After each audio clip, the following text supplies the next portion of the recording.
just to kick things off, again, this is the 5 types of learner motivations and how to reward them. We'll be talking through some really interesting stuff today.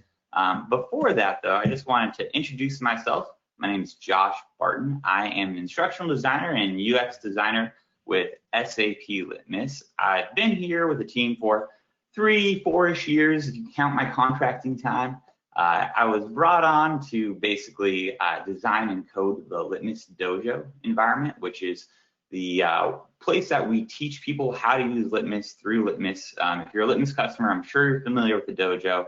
From your first touch point with an account executive, they go over it, and till you're way deep in the product. A lot of our customers are still using the Dojo to hone their Litmos skills. Beyond creating the Litmos Dojo and a lot of courses and designing the badges around that, I also was involved in co-running our partner training academy. I did the admin side of that, where we managed about 20 participants, and we did it across 2 different time slots. And I'll be talking a little bit about that throughout the meeting. So yeah, that's another thing I did. And then currently, like a lot of people, I'm working from home. We've got my personal life. I have a fresh 1-year-old son. He just turned 1 this last weekend. And I live with him and my wife in Northern California. And actually, my wife is actually a board certified behavior analyst. First of all, imagine being married to one of those. No, it's all good. But she actually gave me a lot of feedback and help actually in building out the science part of this presentation. So stay tuned for that too. With that said, here is the agenda for today. So we'll be talking about the different types of learner motivation. We'll go into a little bit of a behavioral science deep dive behind that, and with that, you'll learn how to reward the right way. Along all of this, we're going to be talking about case studies and basically just using how to use it all in Litmos. And lastly, not least, we'll also just end it with a gamification update sneak peek, and that's just going to be a quick talk on what's to come, because on August 14th, I believe, is the new update and release of Litmos. So we'll be having some updates to the gamification part. So I'll be going into that as well. So before we go any further, what are we here to talk about? Motivation. Why is motivation important in your LMS as a learner? Because motivation is participation. As an LMS admin, from when I was in that role, and I am still with the dojo, a good indicator of my success is the participants of the participation of my learners. Are my learners fully engaged in my training? Are they going through the onboarding completely, or are they stopping halfway? Are they completing their compliance training or their essential training? So motivation is participation. And that's why it's so important, and that's why we're talking about it today. So before we go into the deeper levels of motivation, let's talk about where motivation comes from a person or a person. There's 2 different places motivation comes from, intrinsic and extrinsic. If you just look at the words, you can think in is inner and X is extra or outer. Intrinsic motivation is more of a motivation for somebody that's intrinsically motivated to do something to better themselves or for their own good. And extrinsic motivation is something that they're doing to achieve an external benefit, or somebody else from outside is expecting them to do it. So those are the 2 kinds of motivation. So for intrinsic, think maybe I want to achieve this task because it will make me feel fulfilled and happy. And maybe for extrinsic, a situation would be, I want to achieve this task because I've been assigned to it. Boom, pop quiz time, right?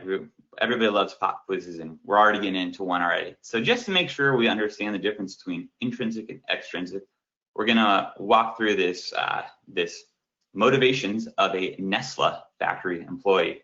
And I can't really use real company names, but you might get where I'm going with Nestle. Scenario 1, it's your first day as an employee at a new electric car company, Nestle, and you have to take safety compliance before stepping on the production floor. So we have a little chat area here on GoToWebinar. If you want to just type in your answer, you can in the chat. But basically, I'm going to ask, is this an extrinsic motivation or is this an intrinsic motivation? Feel free, like I said, just to type in the chat, but we'll just kind of go forward. This is an extrinsic motivation, right? He is motivated by his manager to take this because it's required of him. Scenario 2. So after your first day on the job, you go curious about Nestle's technology, and later that evening, you read up on how electronic car batteries work. So is that something? Oh, we got something in the chat. Extrinsic or is it intrinsic? Intrinsic. Yeah, that's right. Yep, we got people filing in their answers. That's awesome. Yep, intrinsic. Perfect. Good answer. Scenario number 3. Now it's your second day on the job, and it's really sad. You haven't met anybody, and you really want to connect with your coworkers. So you ask them to come and grab lunch with you. Would that be intrinsic, extrinsic, intrinsic? We're gonna go boom. Yep, everybody's right. Intrinsic. You guys got this. This is awesome. All right, last one.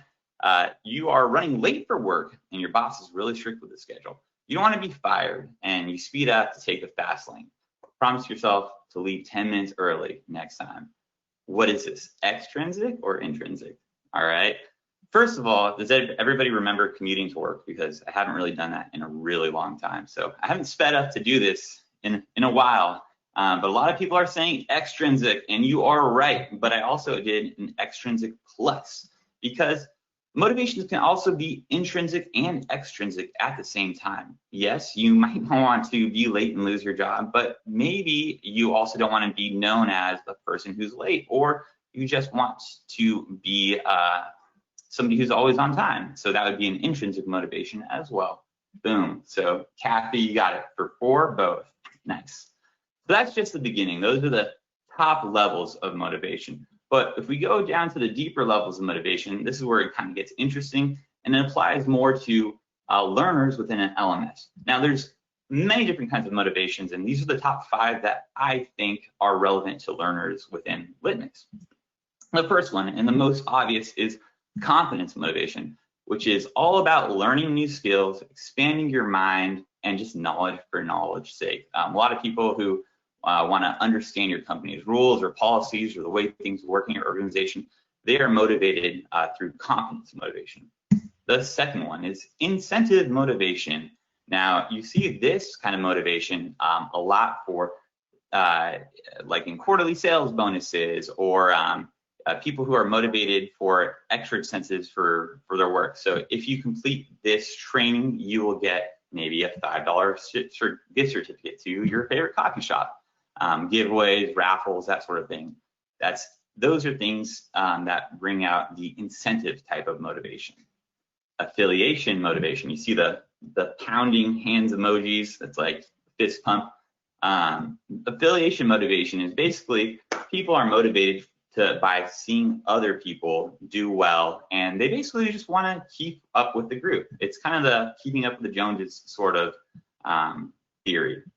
Achievement motivation is another type of motivation that a lot of people have when they know that they can get recognition and something for their efforts. The recognition can be both in person or in digital form. So what I mean by that is badges, certificates, digital or printed, maybe a plaque, maybe a real trophy. Though people who like those, people who want that sort of recognition are driven by achievement motivation. Another type of personality is an achievement hunter, and this is their main motivation. Achievement hunters like to look into all the potential achievements or completions they can get within a system and set forth to basically hit 100% completion, and that's their motivation. And the last but not least, and probably the strongest, is fear. Fear motivation. You better get this done, or else. A lot of people who are motivated by past failures, so they mess up in the past, and fear motivation is actually what helps them to do better the next time. A lot of things in Litmos sounds a little scary, but if you have a course that's overdue or non-compliant, you'll get a notification. You'll see that that's late and needs work. So that's another way of fear motivation. And like I said, this is probably the strongest motivation out there, but maybe it should be used as a last resort, just depending on your specific use case, right? So we're going to take a step into the world of 5 parallel universes, right? And Jimmy is going to take a GDPR course. He's going to have 5 different motivations for this course, and then we're going to hop back into the chat and try that little interactive thing. So first, let me just get a sip of water. So the first motivation, the first story we have is this. Jimmy likes to put things off, and he's very late to start his GDPR course. He receives a warning email and says he's 30 days late, and if it goes past the 60 days, it's going to be escalated to the manager. What motivated Jimmy to finally start this course? I'm going to look in the chat to see, oh, I see fear. Let's see. Boom, fear. Nice. Paul and Lenora, Margin, thank you all. That's awesome. Next universe, Jimmy's manager notifies the team that 10 people, the first 10 people to complete the GDPR course will receive a $5 gift card to their favorite coffee shop. Thinking about his free Frappuccino to come, he starts a GDPR course. What made Jimmy take this course? Incentive, there you go. You guys got it. This is not too hard, but we'll go on to the next one. While in the office, Jimmy peeks over Jan's screen, sees her taking the GDPR course and says, I gotta get on that. What's motivating him to not fall behind his colleagues? Affiliation. You guys are killing it in the chat. This is awesome. Last one, or second last one, Jimmy's a self-proclaimed data nerd, data privacy. He's worked in the data privacy industry, and he just wants to know the latest and greatest on the GDPR practices. What motivated him to start this course? Competence, solid.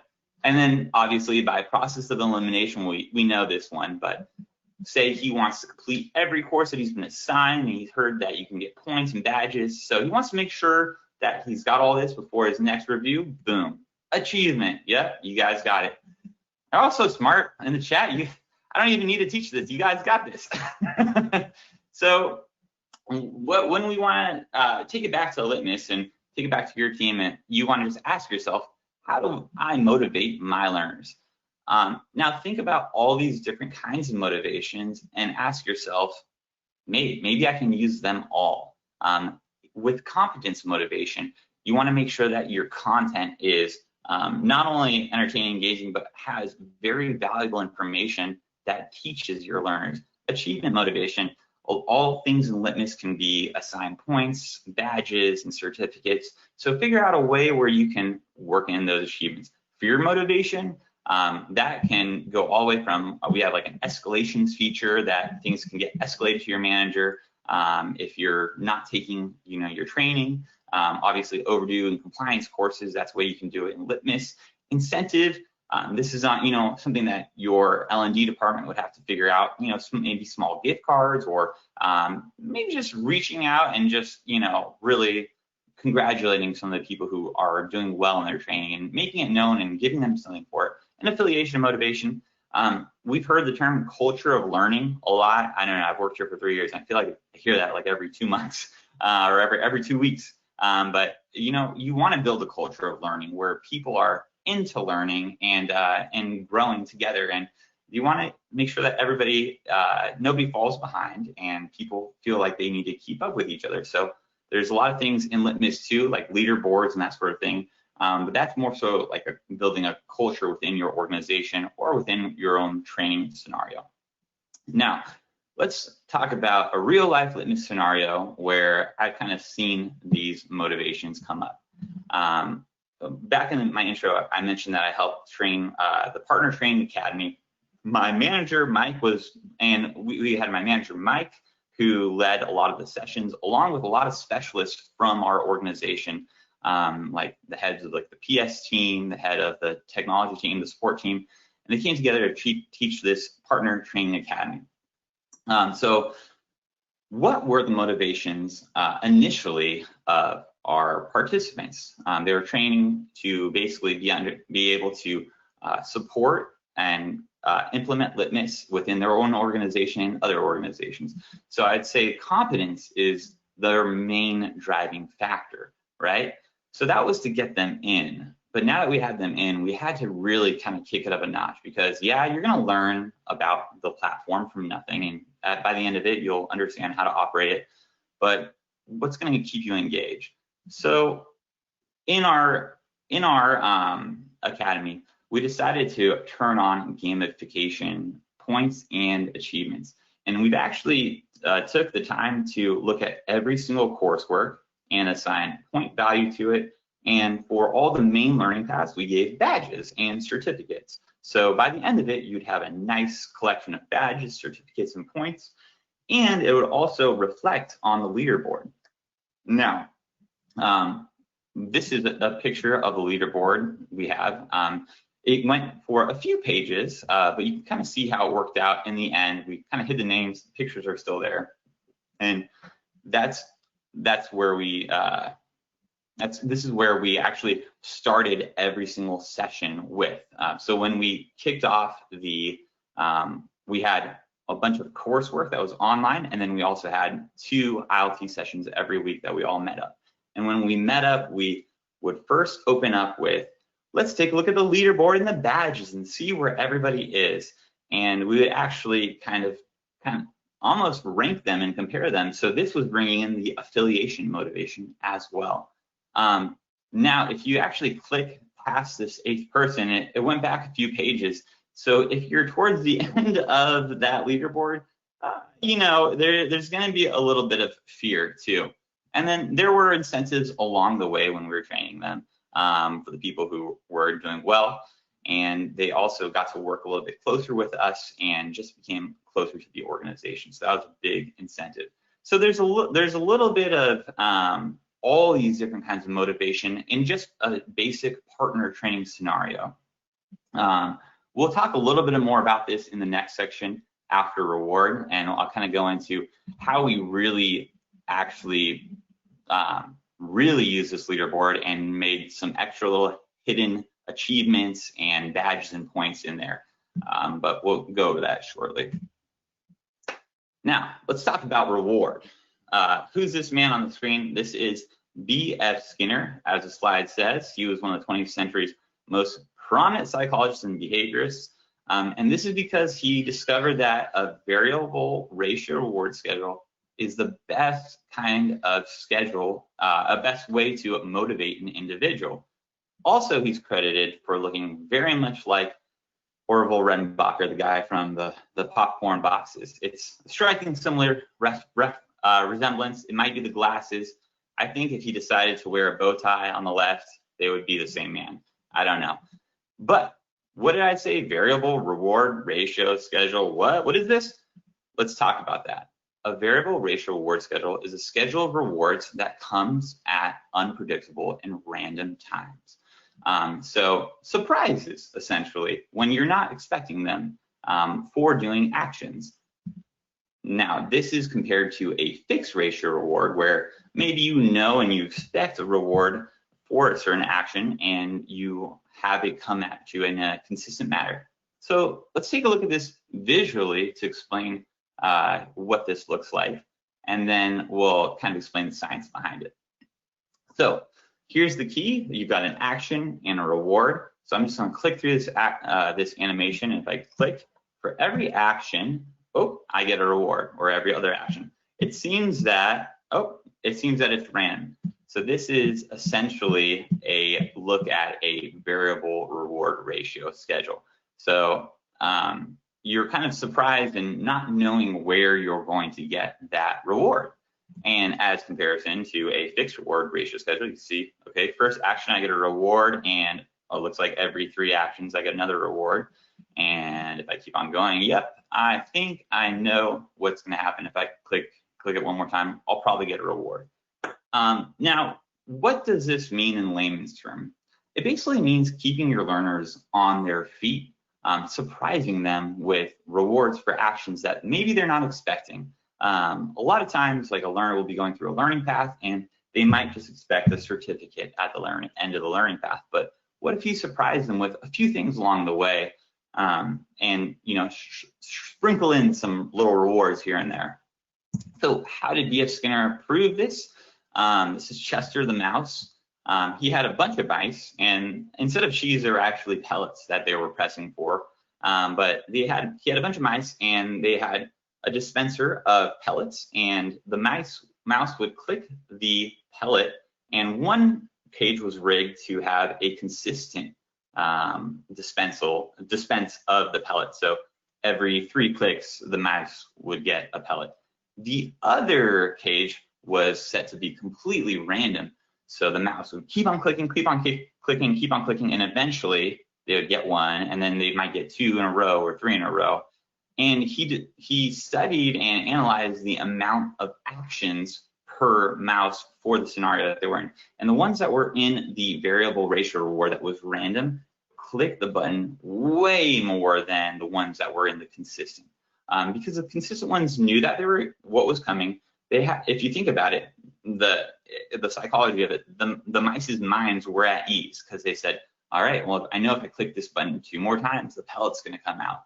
While the mice on the variable reward ratio schedule didn't know when the pellet was coming out, so they'd click it more. It's a very simple theory if you really think about it, and it's actually used in a lot of things that we see today. Video games, you open up a chest in a video game and it's a random item. Every once in a while, though, it's a really great item. Casinos, specifically slot machines in casinos, is where we see this a lot of time, this kind of reward ratio schedule.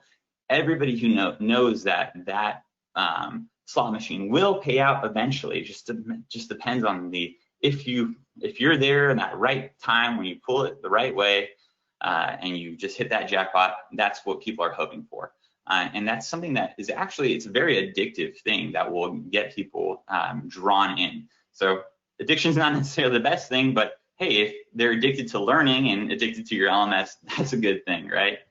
Just one more example where you see it is just playing cards, whether it's NFL and NBA or just Pokemon cards.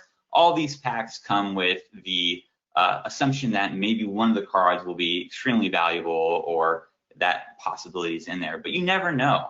So you just buy as many packs as you want. So now we ask ourselves again, like we did with motivation, how is this relevant to my training, right? Now, I don't know if you guys want to even just put some things into the chat. If you have ideas, feel free to share them, put them in there.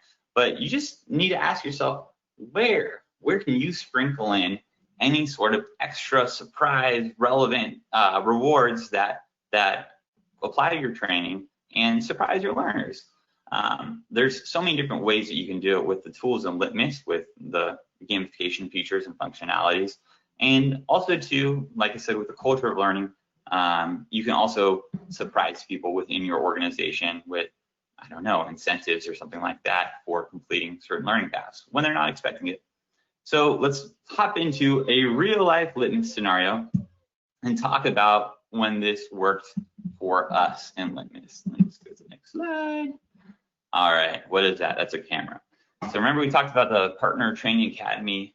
So this all kind of started from an issue. We started the Partner Training Academy. We wanted to really get to know these individuals, but nobody in the ILTs would turn on their cameras on our Zoom meetings. And we just wanted to really make sure that they were paying attention and on screen and, reacting to what we said.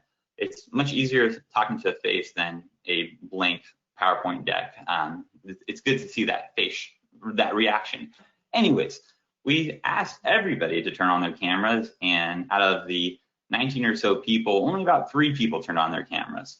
So guess what we did? The next session that we had, we gave all of those 3 people a camera ready badge, and that had a point value associated. And we actually opened up the session with a look at the leaderboard and a look at the camera ready badge. And what we said, thank you to our participants who turned on their cameras. You guys are awesome. Look, you guys got these extra points. Now you're number 1 on the leaderboard. And guess what? Within a minute or 2, more people started turning on their cameras. And eventually, within the next couple of weeks, everybody had their camera on. So that was just one way to encourage that sort of thing. Another thing too, and that's just a small example. Let's look at all the badges that were achieved throughout this entire academy. So on the left side, I'm not sure if you can see my mouse. I don't think you can. But if you can, on the left side, it says the Litmos Beginner and Advanced Certified. So these are the main ones that you've got. And then we had the other learning paths here, the support learning path, the technology learning path, and the teaching is actually a secret badge that the instructors got. So this wasn't even for the learners. But on the right side are a few of the cool extra credit badges. We had a few more, but these are ones that were on my personal profile. So we had the camera ready badge that we gave them, and then the badge of the profile photo. Nobody liked putting up their picture in Litmos, but if you upload a picture, it shows on the leaderboard. So every time we looked at the leaderboard, we saw these dull kind of gray avatars, and we weren't really stoked with that. And we asked everybody to upload their pictures, and for the ones who did immediately, they got this special badge. Badge of punctuality. This was another surprise achievement that we came up along the way, because some people always showed up early and on time to the meetings, and they would just chat for 5 minutes with us before the actual session started. So we appreciated that and gave them the badge of punctuality. The knowledge seeker one is a one that you got if you asked, I think, 3 questions or a certain amount of questions, you get this badge. Conversationalist, amazing homework submission, those ones kind of speak for themselves. And we took time to recognize the actual individual participants, give them points, and then create badges for these. Now, you also might ask, how did you, assign a badge for somebody turning on their camera?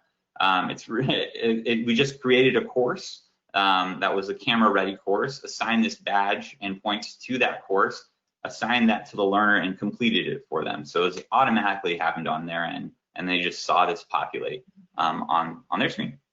One last real-life Litmos scenario, just another way that you can kind of sprinkle in this random variable reward into your training is actually very add a variance to the actual achievements, certificates, or levels of things that you give out for participation. Right here, you'll see 3 badges, and they're all tied to the same same employee training event. Mike Martin led a session where we talked about the personality types of a koala, an owl, a peacock, and a lion, and how a koala is a supportive individual, and an owl's wise, peacock's creative, and a lion's like type A, roar, that sort of thing. And basically, we just learn about how all the animals work together and get along, and how to apply that in our corporate lives and in our personal lives as well. So for the people who actually attended the ILT Live, they were the ones who were able to get this day 1 badge. After the ILT session, this was turned into a Litmos course that was consumed by the rest of the company, who were either off-site or just not in the area, or couldn't make it to the first session, and then they got this badge. So they weren't able to get that day 1 badge, but they got the secondary badge, which was great. The third one, you're like, what is that? Why is that? Is that a chair? Yep, and these are chairs in the background, because this is just a stock photo, but this is kind of what it looked like after we were done setting up the room.